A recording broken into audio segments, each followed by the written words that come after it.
कन्याचा हस्त मी पकडला म्हणून रागे तुम्ही भरला. अगदी असतं. मग मला सांगा, या विश्वाच्या ठिकाणी क्रिया पहिल्यांदा घडते की प्रतिक्रिया? जरूर क्रिया घडली जाते. मग ज्या पद्धतीची क्रिया असते त्या पद्धतीची त्याच्यावर प्रतिक्रिया उमटली जाते. बोलण्याचा अर्थ एकच का? स्वयंवर मंडपात आम्ही उपस्थित होतो. स्वयंवराला सुरुवात झाली. प्रत्येकाच्या समोर तुमची कन्या येत होती. मग भरल्या स्वयंवर मंडपाच्या ठिकाणी जर का मला तिला वरायचंच नव्हतं, नाही वरलं असतं तरी चाललं असतं, पण हस्तिनापुरचा युवराज म्हणून मी इथं उपस्थित होतो. मग भरल्या स्वयंवर मंडपाच्या ठिकाणी तुमची ही उद्धट पोर नाक सोडून दाखविते. कुठं गेला तुमचा शिष्टाचार? थांबा म्हणतोय. सहज तुम्ही विचारू लागला कुठं गेला शिष्टाचार.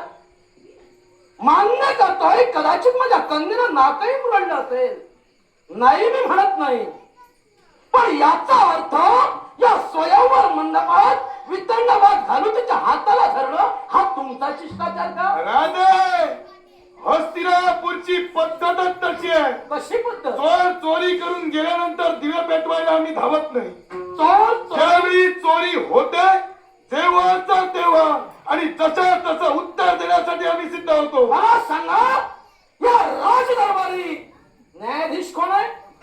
संप्रत तरी तुम्ही आहात. आता या राज्याचा राजा मी उपस्थित आहे नव्हेच तर वधूचा बाप म्हणून मी इथं आहे. माझी कन्या जर चुकली, एका वधू जर चुकली तर त्या वधूची तक्रार त्या बापाजवळ करायला नको का? निश्चितच करायला. तुम्ही ती तक्रार का नाही केला? राजे, अपराध माझ्या एकट्या समोर केला नाही, भरलेल्या साऱ्या युवराजां देखत ही कृती तुमच्या कन्येनं केली. आणि ज्या पद्धतीची कृती त्या पद्धतीनं प्रतिकारे शब्द पहिल्यांदाच मुखातून माझ्या बाहेर पडले. तुम्ही म्हणालात भल्या राजदरबारी कृती घडली, पण दृष्टीक्षेप फक्त तुमचा पडलाय आणि म्हणून तुम्ही हे कृत्य केलात. मान सन्मानाच्या गोष्टी सांगू लागलात.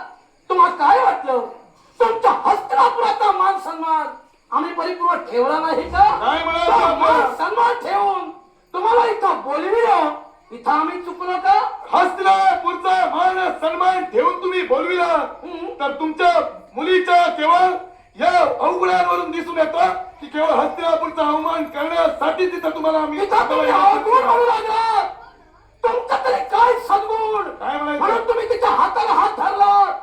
वास्तविक तुम्ही मला सांगायला होतात, कारण बाप तिचा अजून जिवंत आहे. तिला शासन करण्याचा अधिकार तुम्हाला कधी पोचत नाही. मी काय करावं हे तुम्हाला कळतं. मग जर का हस्तिनापुरचा युवराज तिला मानण्याच नव्हता तर हस्तिनापूरला निमंत्रण का दिला? युवराज मान्य नव्हता असं तिनं किंवा मी केव्हाही म्हटलेलं नाही. कदाचित तिला मान्य नसेल ती वर मला दुसऱ्याला घालेल. तुम्ही शिष्टाचाराच्या गोष्टी सांगतात, कदाचित माझं तर म्हणणं असं तो शिष्टाचाराचा सांगतोय तो मागील इतिहास परत उघडायला इथं आलाय. बोलण्याचा गर्भित अरे ज्याच्या जीवावर आतापर्यंत तुम्ही जगलात, ज्याच्या जीवावर तुम्ही आतापर्यंत वागलात, त्यात भीष्माचार्यांनी असंच कृत्य केलं होतं.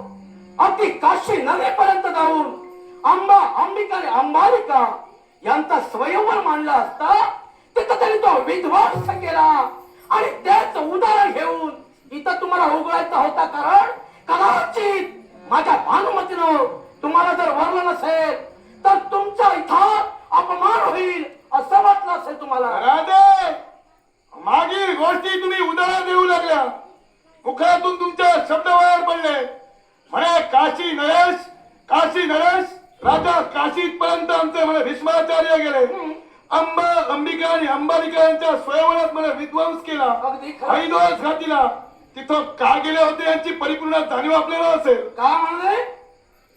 केवळ हस्तिनापुराला निमंत्रण दिलं नव्हतं. मग या हस्तिनापुराला निमंत्रण न दिल्या कारणानं त्याचा जाब विचारण्यासाठी तिथं गेले होते. अरे जाब विचारण्यासाठी गेले, पण तिथं ते घडलं याला परिपूर्ण कारणीभूतच भीष्म होते. तुम्ही म्हणालात अपमान झाला म्हणून ते तिथं गेले, निमंत्रण दिलं नाही म्हणून. पण काशी राजानं का निमंत्रण दिलं नव्हतं? एकच राजाला मान्य नव्हतं. नव्हे तर केवळ राजगादीवर बसलेला केवळ भीष्माचार्यांचा बंधू हे याचं अस्तित्व त्या काशीराजाला मान्य नव्हतं. का म्हणून? कशासाठी? राजा म्हणून का बसला त्याचं अस्तित्व मान्य नाही तुम्ही म्हणतात. हा, याला कारण एकच, म्हणजे तो विचित्र वीर म्हणून राजा बसला. तो होता तो क्षयरोगी, आणि क्षयरोगी असल्या कारण हे तुमचं मत असेल. पण मी तर सांगेन तर याच्या पूर्वी या भीष्मानं आणि राजा शंतनूनं काशी नरेश काशी राजा याचा अपमान केला, म्हणून त्या अपमानाचं शैल्य म्हणून त्यानं तिथं त्याला बोलविलं नाही.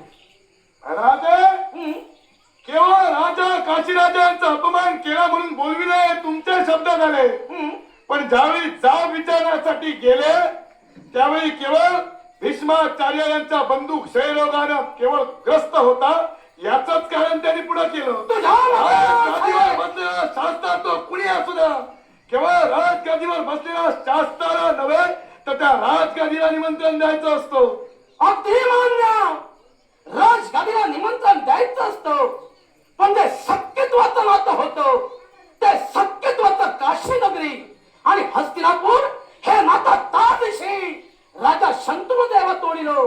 त्याचा अपमानाचं शैल्य अगदी राजा काशीच्या अंतरामी होतो. कारण राजा काशी यांची भगिनी याची जवळीक सोयरीक अगदी साधण्यासाठी राजा शंतनू पर्यंत राजा काशीच्या वेळी आला. मागणी होती ते फक्त एकच, तो देवव्रत होता. त्या देवव्रतासमोर आपल्या बहिणीचं लग्न व्हावं, बहिणीचं लग्न ही इच्छा. पण राजा शंतनूनं तिथं त्याचा अपमान केला. अपमान झाल्या कारणानं त्या अपमान त्यांनी नकारही दिला. म्हणूनच राजा काशी राजा अपमानित होऊन माघारी गेले, आणि त्याच कारणामुळं त्यांनी निमंत्रण दिलं नाही. ती राजानं क्रिया केली, त्याच्यावर त्यांची प्रतिक्रिया होती.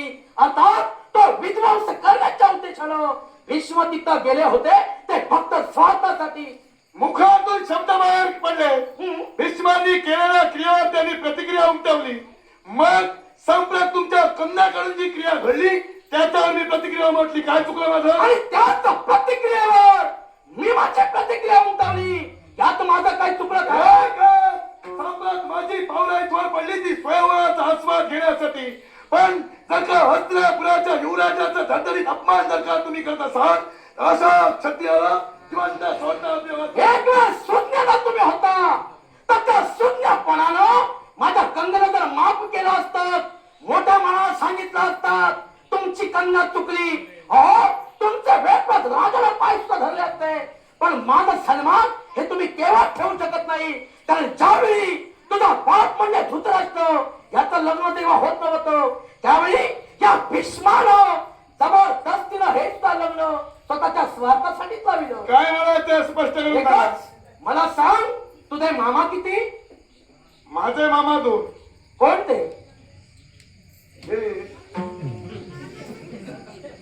सांप्रत समोर होते. आणि दुसरे मामा शकुनी. हे दोन तुला ज्ञात.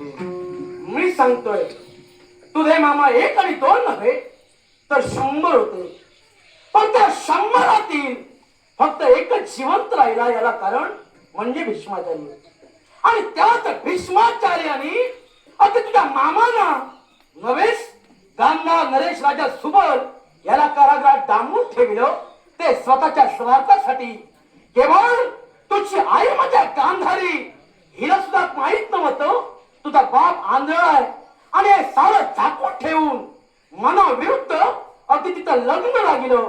याचा प्रतिकार उठला. त्यात अपयश गांधार नरेशाला आला. म्हणून साऱ्यांना कारागृहात बंदिवान करून ठेवलंय. आणि स्वाभिमानाच्या गोष्टी सांगून इथं तो आलास, अरे आपल्या सगळ्याचा राज करून आणि मोठेपणा सांगतो. राजे भीष्माचार्याने मला गांधार देशावर आक्रमण करून साऱ्यांना बंदिवान केलं. नव्हे तर माझा बाप आंधळा लपून ठेवलं.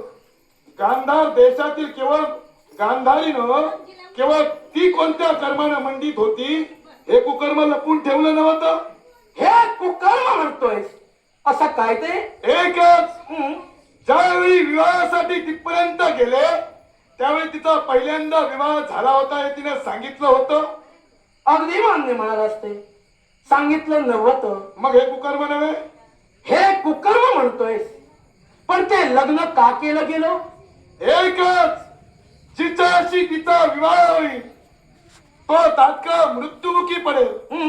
हा तिला म्हणे शाप होता. मग सांग, हे जर त्याने केलं कुणाच्या भल्याचं केलं? मी काय म्हणालो, जर भल्याचा जरी असतो तरी इच्छा अपेक्षा तिथपर्यंत किंवा धृतराष्ट्र नव्हे तर भीष्माचार्य गेले होते. जी जीवनात घटना घडली ती सत्य परिस्थिती सांगणं क्रमप्राप्त नव्हे. मान्य. मग ती न सांगितल्यामुळे पुढचा प्रमाद घडला. त्याने मला न सांगितलं म्हणून प्रमाद घडला, पण ज्यावेळी नकार दिला त्यावेळी भीष्माने अधिकारात आणि सत्तेचा डोकं ठेवून हे लग्न लाविलं, ते मान्य झालं. लग्न लाविला पहिल्यांदा, ज्यावेळी सत्य समोर आलं त्यावेळी बंदिवान केलं. मग ज्यावेळी बंदिवान तुम्ही केलं त्यावेळी तुझ्या आईचा त्याने विचार केला होता का? आईचा विचार करण्याचा प्रश्न उद्भवला नव्हता. कसा म्हणून? प्रश्न उद्भवला तो हस्तिनापुराचा, आणि हस्तिनापुराचा ज्याला अवमान केलं त्याला शासने घडलेलंच आहे. मग तुम्ही म्हणताय हस्तिनापुराचा अवमान त्याने केला, मग राजा धृतराष्ट्रानं तुझ्या आईला का नांदवलं? एकच उद्देशानं, केवळ तिने सुद्धा एकच केवळ आपल्या पिताशी एक व्रत राहिली. माझ्या पित्याचं पाणी ग्रहण करण्यासाठी माझी माता तत्पर ठरली. माझी माता पित्याशी एकनिष्ठ राहिली म्हणून त्याला तिने नांदविलं. मग तिची निष्ठता राजा सुभाषच्या पाठी भीष्म जेवू शकत नव्हते का? निश्चितच. कारण केवळ तिचं सुख पाहिलं तर गांधार जर सुचलाम तुपलाम झाला यात वाईट होणार होता का? अरे तुझा एक मामा जिथं जिवंत आहे तिथं 100 मामा राहिले असते, तुझं वाईट झालं असतं का? मामा जिवंत राहिल्यापेक्षा मेळ्याच्या मुळाची कारणीभूत मी मगा म्हणालो. ज्यांचं कर्म ज्या पद्धतीने अडवलं त्या कर्माची फळ त्यांना भोगावीच लागली. आणि तेच कर्म करत निमित्त फक्त माझ्या पोरीला तोंड मुरडलं हे जर घेऊन चालत शहीद सुयोधन इथं तुझा मान सन्मान ठेवलाय, तुला अपमान होण्यासारखा आहे. चालतोय तो आईचा केव्हा अपमानाचा सूर तुमच्या वडाला घे. मग मलाच माझा शतम प्रतिशतम हे राजाचे गाथा शिकावा तुझा आभार. अधर्मास कधी रे माधव, अधर्मास कधी रे माधव, कवनीत्र मोह पडावा, कवनी